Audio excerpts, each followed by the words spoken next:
And there is no blueprint. That is definitely true.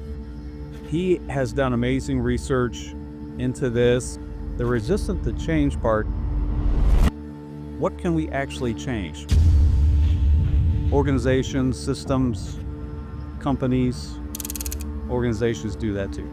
Sometimes to go slow will get you further. You lead by serving others, and I am a firm believer of that. What actually is the work? 90% of the students had never heard of a mentor. So you're trying not to get lost. You're trying to find a trail in the wilderness that's going to lead to something that could be, impactful. But I think how do we make something better? Yep. We will get you into a place where you can serve and pour into the next generation. Welcome to the E-Revolution.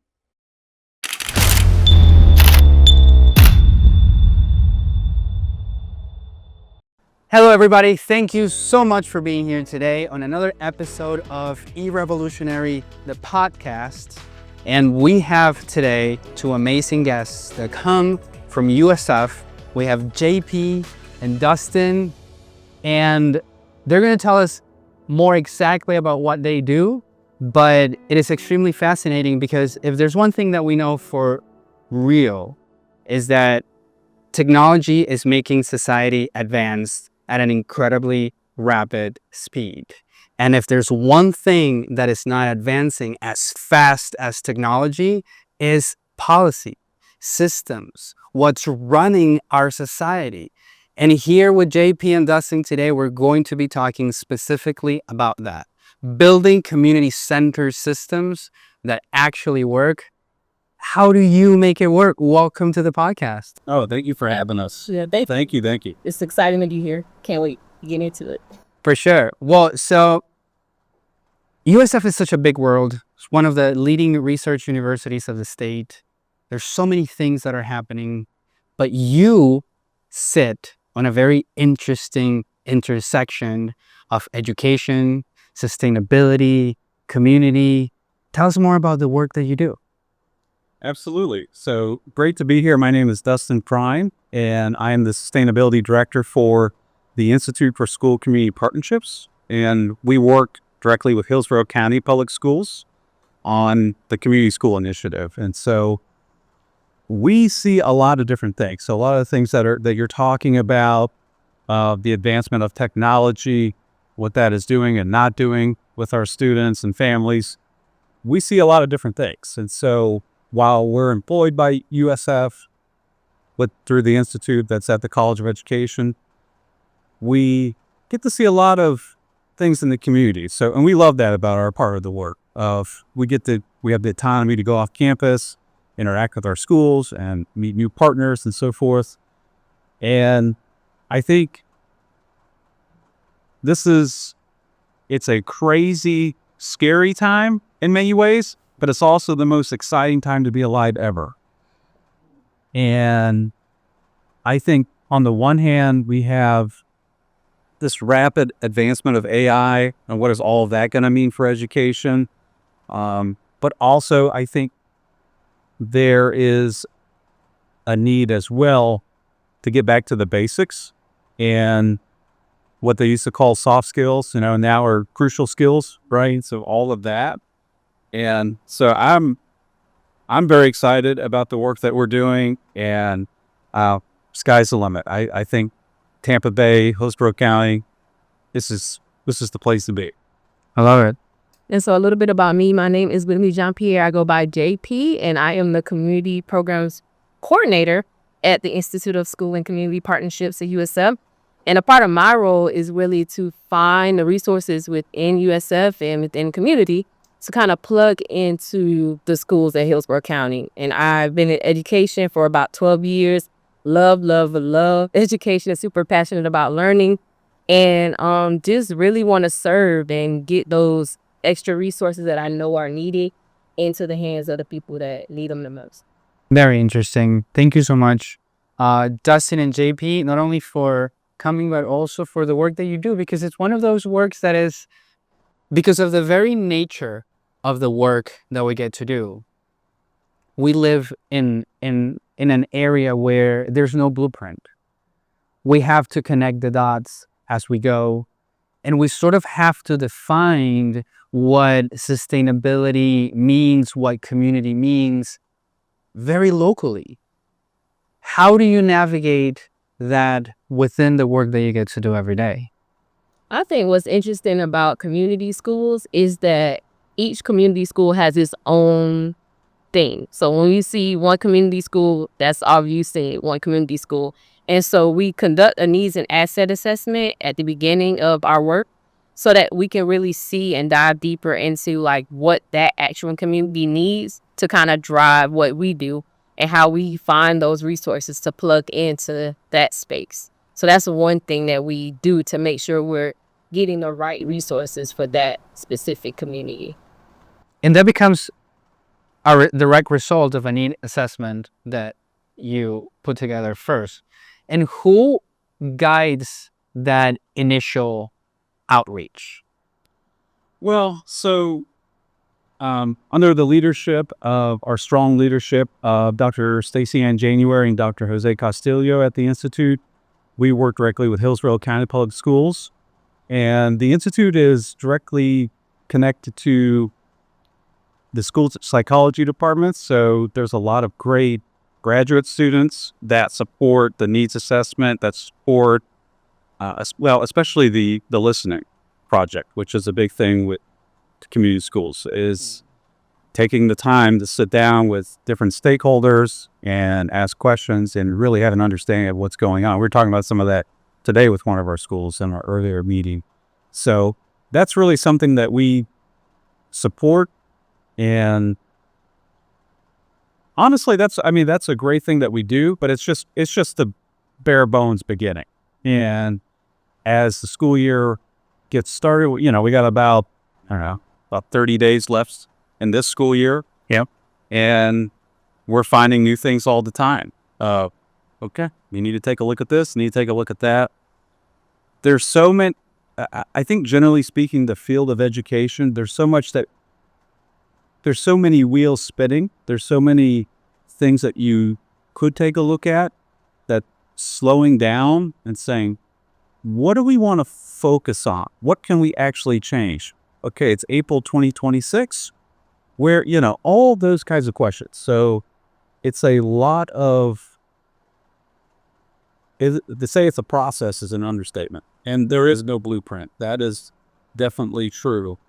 That's what they say. How do you eat an elephant? Right. Well, it's one bite at a time. That's right. And then it's going to take you down this place that might uncover another set of needs that you can tackle, or it might take you to a very frustrating dead end.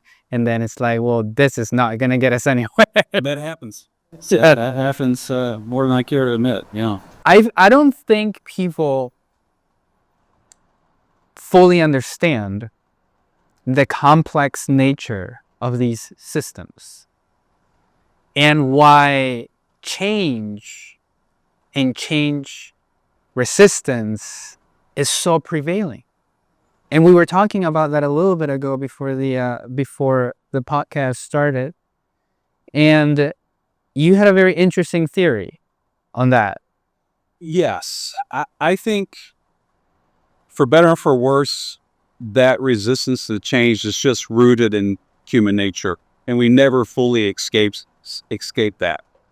A friend, colleague of mine at the University of Florida, Dr. Walter Fernando Balzer, he has done amazing research into this, and he talks a lot about decentralization and the impact of that and systems and so forth. But the resistance to change part, some of his research talks about systems, organizations as in the way the human body has an immune system and responds to a virus or something it doesn't recognize. Organizations, systems, companies, organizations do that too. So I think that's kind of the short answer. And then you're always, sometimes it's better to just present information and let it simmer and see what happens. I think you can be eager and be on fire for change and want this, and sometimes to go slow will get you further. And there's that paradox there that I'm speaking from personal experience. Oh, I'm hearing you, brother. You're preaching right now. I have had to come to learn, but also we can't do it alone. And so the great partners that we have with Hillsborough County Public Schools, Kim Thompson and her team, amazing people. And I really believe that no matter what happens in education, a community school approach is going to be at the forefront of a public school. It has to be. You might call it something different, this and that, but the idea that you start within the school, which has countless families, different businesses attached to it. There's a lot, so much intersection in a school. So the approach of you have partnerships that come in and provide support, that's not going anywhere. That's going to go on no matter what that looks like. So It's kind of getting back to that whole village mentality where it takes a village to raise a child, but really it takes a village to help support the schools within the community. So getting back to that approach. I love it so much because I can draw so many similarities with the evolution journey that education is going through right now, and how academia is starting to become that practitioner, or not them directly, but through collaboration and through partnerships, you're starting to leverage that evolution of education. well, in my own journey, I'm from Arkansas originally. In 2013, I became an AmeriCorps member and went to go serve at-risk youth in Little Rock at a Kiwanis camp that had this camp nature intervention program for kids that were struggling in public schools. Amazing program, went for 32 years. Countless thousands of students impacted by this thing. And I'm actually going back to Little Rock next week for that camp director's retirement celebration. 50 years of doing that work. Just incredible people. I was telling my supervisor the other day, I'm like, looking back on that was my first experience in education, so I didn't know. And so everything I've experienced afterwards, I've looked back on it and go, wow, how did they do that? How did they get that funded? How did they get the school district to let that happen? Because the kids would come out 5 weeks at a time, and they'd go home Friday night, come back Sunday. So it was a lot of moving pieces. And that fundamental approach of you come out of the environment that you're in, you go into something else, and you literally go back into the environment, into nature. And it had a tremendous impact on me. I did that 2 years full time. I was never the same person. That was a catalyst in your life. That was the crossroads. Why do you think it was so impressive for you? Was it because of the change that you got to witness, the drive of the people leading it? What was it? It was all of that. It was certainly the people. There's research out of the American Camp Association that people who have attended camp when they were younger, or even as counselors, what's the number one thing that they remember? It's the people. So there's no substitute for good people. And I think that experience for me, it put me on the path to education, where I thought, I think this is what I'm called to do. So I went on and got a master's degree in counselor education in Little Rock. At the time, this is going back about 10 years ago, I thought I'd be a school counselor. The experience was amazing at Pfeiffer Camp. That's the name of the place. But I didn't have it in me to be a teacher, because I went through 2 years of 15, 16-hour days. You lived at the camp. You were there. So it was a heavy-duty, intense day. And everything I've experienced after, and we have tremendous nonprofits and partners in Tampa Bay. We are lucky and blessed to live here and to be here with so many awesome people. I still have never seen a program like Fight for Camp in Little Rock. Interesting. Never seen it. And I think they had all the pieces of the puzzle together. The program, the leadership, the funding, the support from the schools. And so I think as I look back at my life, I think I've been chasing that of like, how do we do something like that? Because I know that changed kids' lives. Yeah. I know it changed my life. That's amazing. That's amazing. And that was actually going to be part of my questions. And JP, what was your story? So, my story is a little bit different from Dustin. So I was raised around a lot of foster children. My aunt was a foster parent, and I always wanted to be a social worker. And when I got old enough to go to college, my mom was like, "You don't need to go to school to be, to become that." So she kind of talked me out of it. And long story short, I got a finance degree, started in finance, hated it, and I was like, God, I can't do this anymore. And I became a foster parent. And while I was fostering, I ended up teaching them at home. And I was like, I can do this. I kind of like this. And when I would have to go to work over the summer, they would be like, "You have to work?" And I'm like, "Yeah, I have to go to work." And so I decided to go back and get my teaching certification. And it just came so natural to me. Like I was just able to do it. And I was really good at teaching, again, passionate about learning and just, helping kids and serving kids. And so I did that for a long time. And that is kind of the fostering kind of brought me into teaching. And then I became community school resource teacher, which are the people that are in the community schools that help coordinate all of the work. And then from there into this role. So through the community school resource teacher, I was, doing mobile food pantries, helping parents fill out WIC and any type of assistance applications, anything, finding summer camps, running a food pantry, all of the things, wearing many, many hats. And again, like Dustin, I just felt called to that work. And I remember, I think, Dustin, you say this all the time, you lead by serving others, and I am a firm believer of that. Servant leadership, 100%. Saying community schools sounds like saying social entrepreneurship. It's almost like, That's interesting. I've never heard that. Yeah. because if you think about it, it's like community schools should be where community happens. Yeah. We've talked a lot about that. We're not crazy about the name, and that's kind of out of all of our control because the roots of it go back decades, and For sure. federal funding started, I don't know, the 60s or 70s.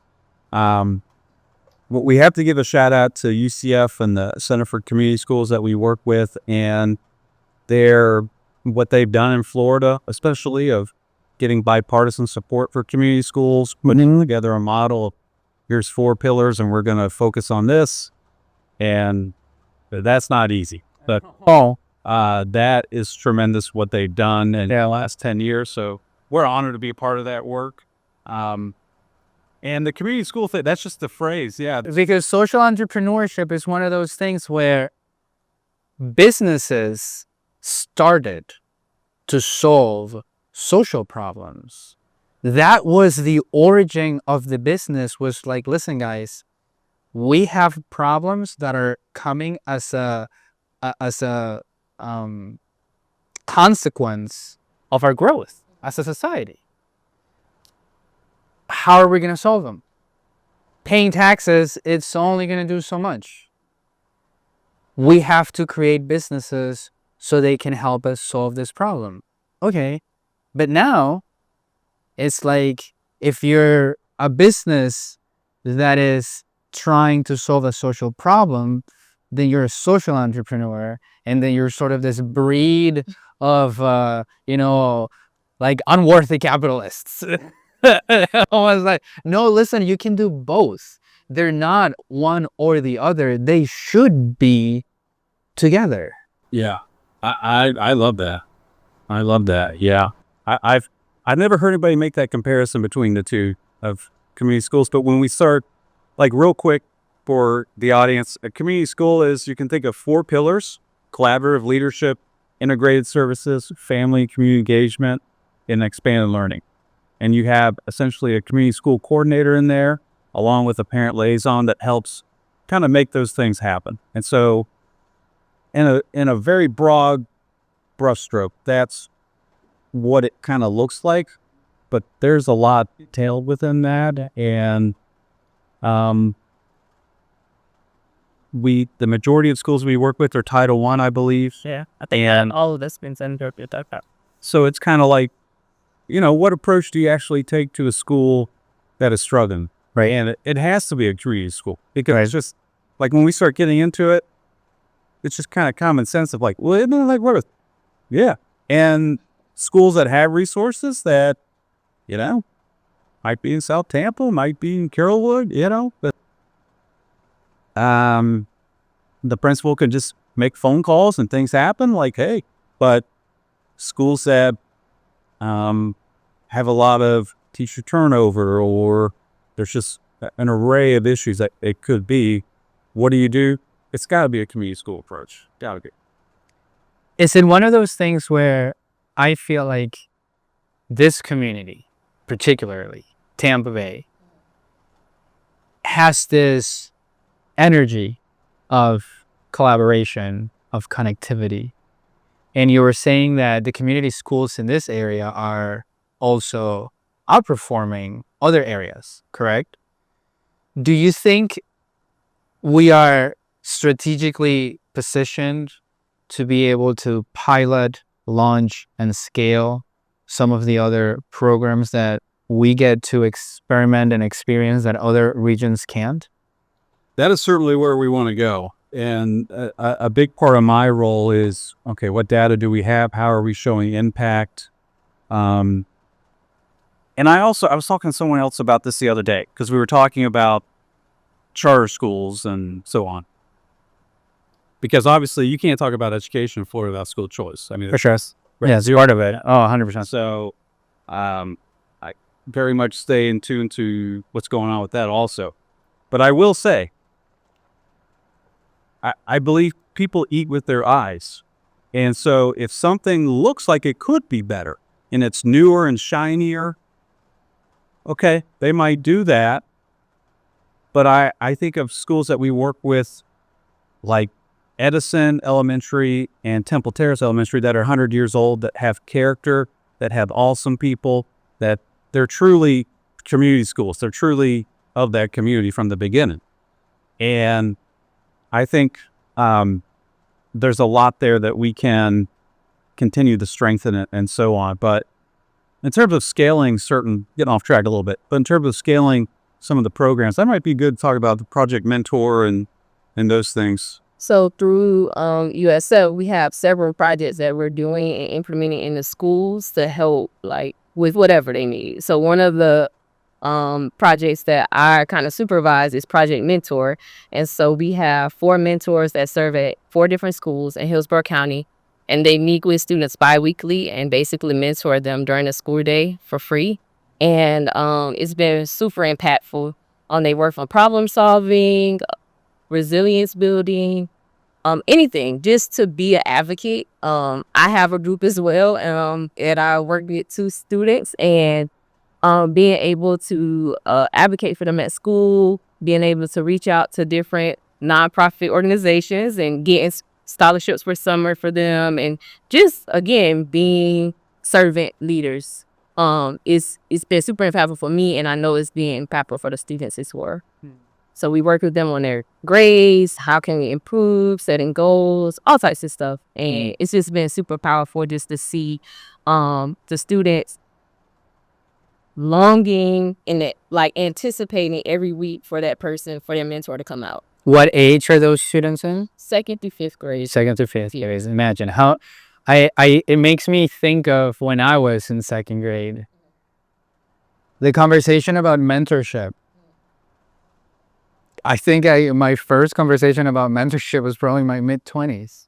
And so it was crazy because when we went to do like a pilot and just kind of a kickoff, 90% of the students had never heard of a mentor. They didn't even know what it was. So we had to first explain what we were going to be doing with them. And I think now they actually get it.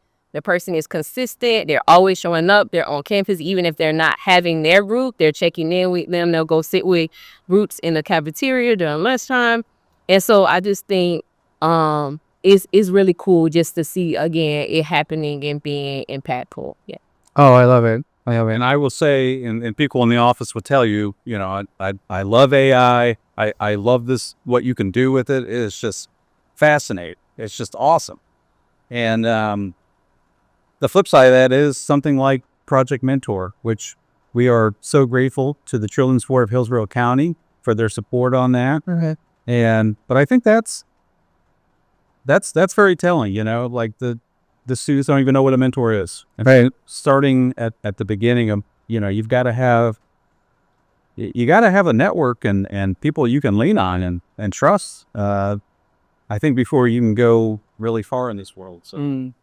If you like the conversations that we're having in our podcast, please remember to like, subscribe, comment, share all of these messages so we are aware of it, so the community hears it. And as you know, all of the technology that we use to record this podcast, fully refurbished, used technology, showing you that sustainability can be found everywhere. Thank you so much for watching. Are there any other projects that you're working on that you're very excited, like the mentoring project, that you're either focusing for the rest of the year, for next year? Any other success stories that you think? I have a few. You go ahead. So these are some of my babies that I like work on really hard, so I'm excited to share. So one came out of Marshall Middle School, that's in Plant City. The CRT came to us and was saying we need help with our monolingual students during the school day because they're struggling. We know they're capable, but they're not understanding the language, and so that's been an issue. And so I reached out to some student organizations, and we found it's called LMSA, Baden Student Medical Association. And so what they do is they come out to Marshall. They have students that signed up, come out to Marshall, and they translate during the lesson for the students and kind of help with them with their classwork, real time, during the day, during school, and they seen dramatic impact from that. Do you remember the number of growth? I sure brought the numbers. But it was so much growth. They even had students that scored level 4s and 5 on their statewide assessments. So just that little piece of having someone there that they can, again, rely on and that could kind of relate to them as well. So they were able to build good relationships with those students and push them forward to academic success. Another one kind of from Sulphur Springs is Never Miss a Monday. Their attendance group that we started with their 4th grade attendance students that had chronic absenteeism. And so that school kind of struggled with, and many schools struggle with, chronic absenteeism rates in Hillsborough County. And so we decided to focus on the 4th graders from the previous year that would be 5th graders this year. And we were able to drop their chronic absenteeism rate 25%. And so just from meeting with them consistently every week, talking about morning routines, nighttime routines, what does it look like to be ready for school? And again, kind of mentoring in that sense, but being consistent, holding the girls accountable, holding the boys accountable. Why did you miss this day? Setting goals for their attendance. It really paid off for that school. And if they're in school, they can learn. And again, we can see academic success from that. For sure. Yeah. I'm sorry, go ahead. No, that's. Well, some of the other, You have many. there's a lot. Well, and we just submitted a report on Friday, so there's a lot we could cover. I think one of the other interesting ones, which was something JP got a connection with professors over in the College of Business and the School of Advertising, is working with, last semester worked with Edison Elementary on communications and advertising, which also went into social media. So that same class is working this semester with Temple Terrace Elementary. Yeah, I love that because I do think a lot of where we can, we have to get better at telling the story and showing the story. And, I social media is not going anywhere, right? So I think we have to, and it's a great tool to get parents engaged, and then ideally they come to the school and this and that. But so I think that's just something really cool that we've been able to do, working with different disciplines at USF also. And just to expound on that a little bit more, the USF students basically came up with a whole marketing campaign for the schools. So like thousands of dollars worth of value that the school could just pick up and run with. So they did research. And it's extremely helpful for the school. Yeah. They did research, market research, and then even prepared like templates and also like videos they did for the schools to post on their social media. So it was really it was a great program. Yeah. How is your program is community-based schools? How can it keep growing? Is there a list of applicants, opportunities? Is it directed to funding? Can all schools be community? How does that part work? Yeah, that's a interesting, tricky question. Going back into the systems and how systems work, and we're going back into the bureaucracy. Yeah, I've been in. Yep. Because we've heard that too, where there's schools that have an interest in becoming a community school. So give some kind of a concise answer is that the leadership's got to be there. The leadership of the school has to want that. And the mindset shift that's got to happen, because it's not something that's separate from the school. And it's just like, well, they do it. It really at its best is integrated throughout the school. And the community school coordinator is meeting with teachers and partners and different people every week. They're keeping the school in the loop. They're keeping local community partners in the loop. And so that leadership portion has to be there. The initiative that we're currently on, the University Assisted Community School Initiative, I think there's 2 more community schools that are coming soon. We were kind of chatting about it today. Yeah, coming soon. And so there's some ideas that are being thrown around, but and we also, that's where we yield to our partners in the school district to make that best determination also. But also knowing from lessons learned and so forth, like what makes sense, what's doable, and so on. Yeah, I know it's not like the clearest answer we've had. Well, I mean, back to have an accurate answer. Back to how we started the conversation. Complex problems require solutions that they can be a little complex and have multiple layers, because for that solution to occur, you need so many moving parts. So I have one story I'd love to share. It's one of my favorite stories, and JP and others have heard it. So in my previous role as a community school director, coordinator with Mort Elementary, I noticed that the after-school program, which shall remain nameless, but the after-school program that the school currently, that they had when I got there, so 4 years ago, it was so-so. And I had about 25 students in the after-school program. And then at one point, maybe 6 months into it, I noticed they were putting more employees in the after-school program, but the number of students being served was never going up. And this is, there's a side of me that I can't let that go. What is that? Right?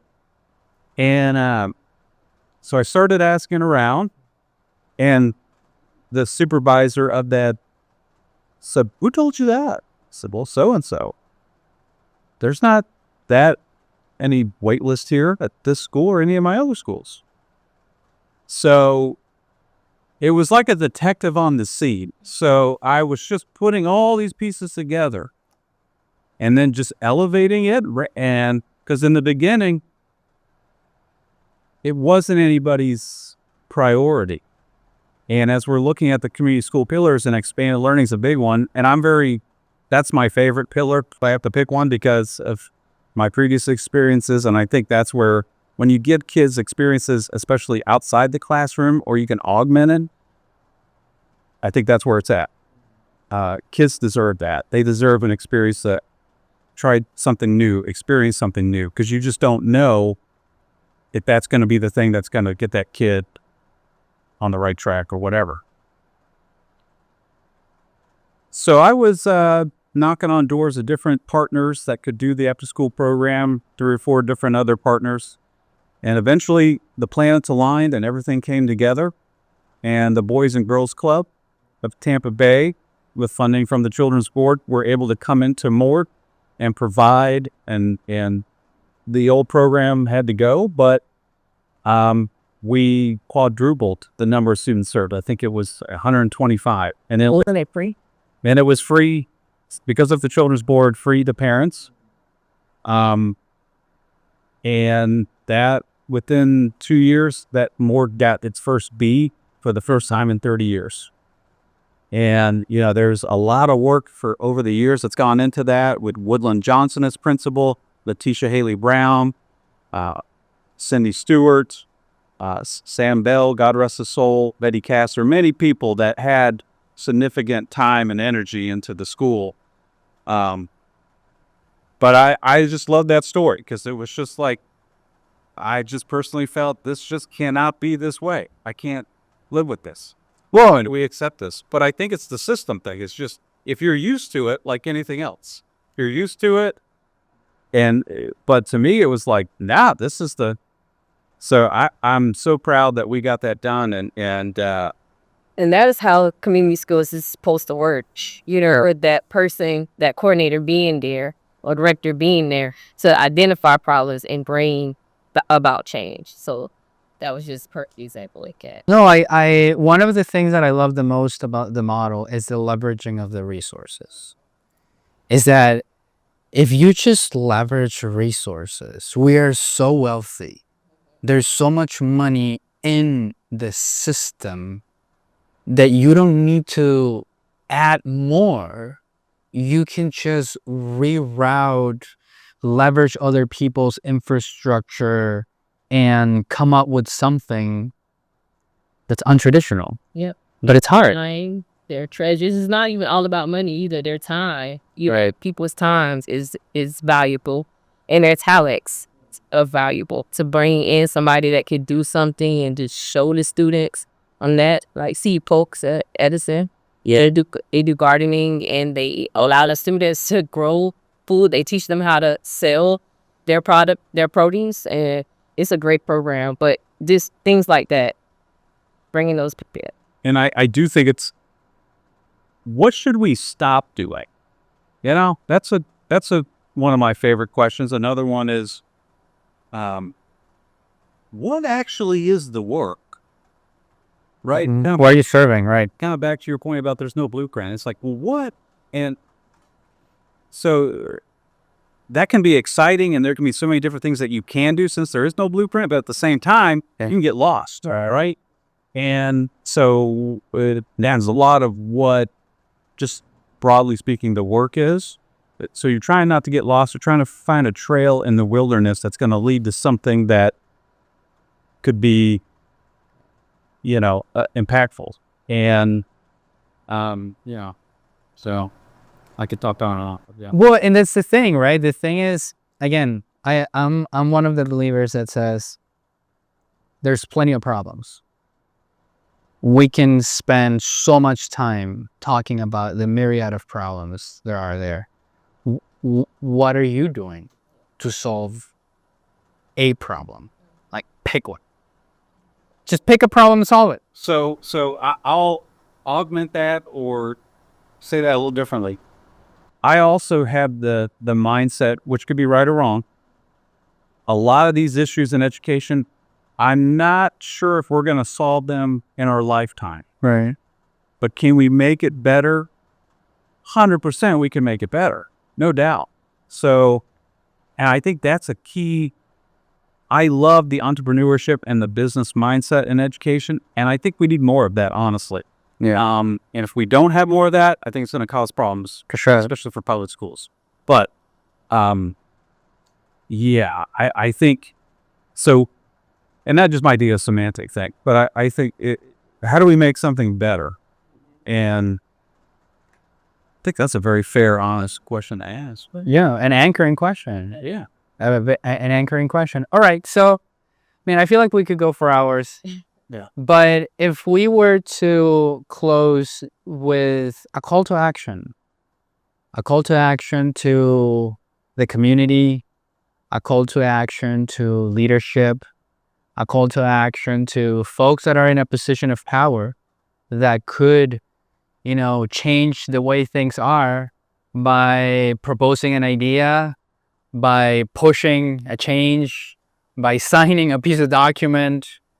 What message do you have out there? Well, first and foremost, I would ask folks to Google Hillsborough County Public Schools, community schools, and to go down that rabbit hole a little bit. Won't take you much time. You get a sense of the depth of the number of schools. I would ask you to, whatever, especially if you live in Hillsborough County, have a sense of that and get involved with those community school coordinators, community resource teachers at those schools. The second thing I would say is Google USF, Institute for School Community Partnerships. And we are so thankful for Dr. Stacey in January and Dr. Jose Castillo for their leadership. And take a look at that. And we are grateful to be there, that we also have awesome leaders that want to get outside the ivory tower more.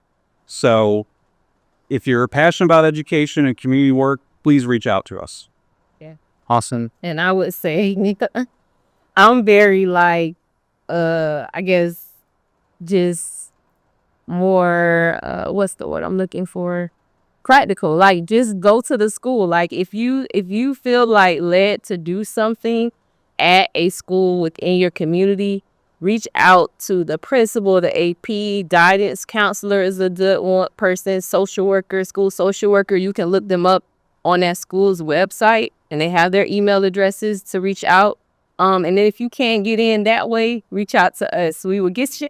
Yep. We will get you into a place where you can serve and core into the next generation. Definitely. I love it. I love the work that you do. I love the position that you get to sit on, because it's a lot of challenges, but the fact that you could create things that are going to push the system one way or another, the fact that we get to play with the future is fun. So thank you for all the work that you do. Thank you for being on the podcast. Thank you guys for listening. Thank you for staying. And you know it. If there's a problem, go and solve it.